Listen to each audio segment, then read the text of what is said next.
A lot of people think disruptive, innovative, being eccentric sometimes actually creates an aura. And I see media sometimes actually glorifying people who are extremely eccentric.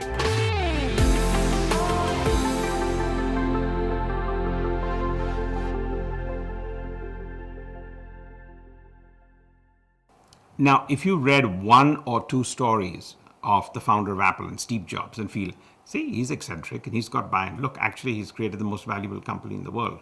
You do not know the background of the level. Steve Jobs is what I would call a last mile entrepreneur. What do I mean by the last mile entrepreneur? Somebody where he would check every detailed box. Somebody who cannot have achieved what he went out to achieve unless he was maniacal about the micro and the micro and the macro. Someone who did not feel restless about actually checking out on the only detail versus super delegating to people. So watch out for that, because normally when you feel is, oh, okay, if I think I can be a little obnoxious to people, or if I can create a bit of FOMO, that is something that is a very dangerous sign. To be innovative actually requires a very, very open mind. Innovative is not about waking up in the morning and getting this bright idea. Innovation, real innovation, is a slow but direct process of having such an open mind that you keep questioning yourself and your own basis. Innovation is not a Thomas Edison moment. And even Thomas Edison, when he discovered whatever he did not discover it in one day.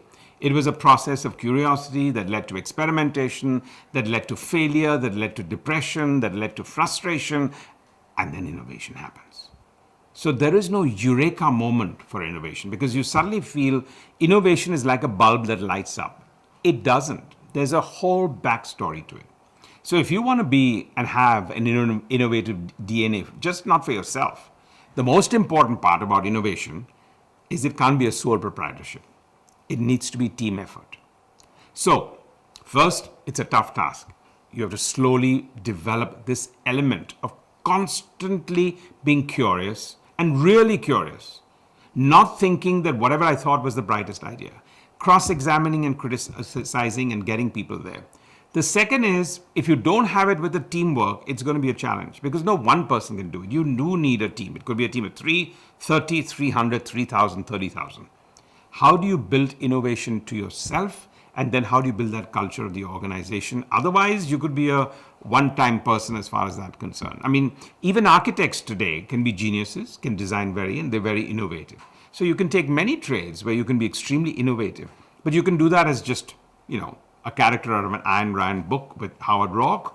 That is an extreme case, or you can go anywhere else.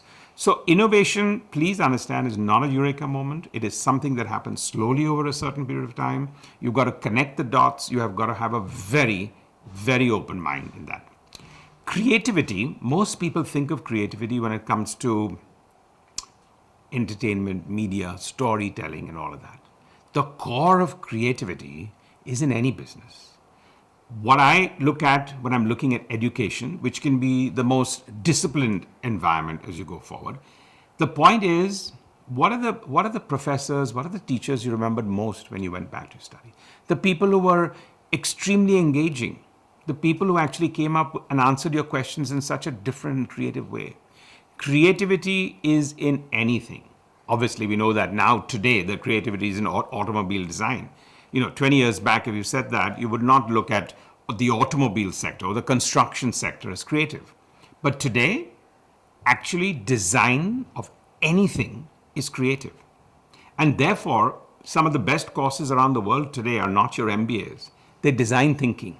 So why is design thinking crept into the mindsets and curriculums of universities, colleges, formal education, informal education, everywhere?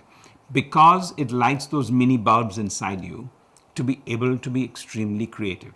So don't look at creativity only in marketing. Don't look at creativity only in one aspect of the business. Creativity is lurking around everywhere. And in a sense, that DNA, along with innovation, if you can combine the two, is brilliant. You can still be an innovative person without being too creative. But if you are a creative person and you're innovative and you have that DNA, yes, sparks can fly.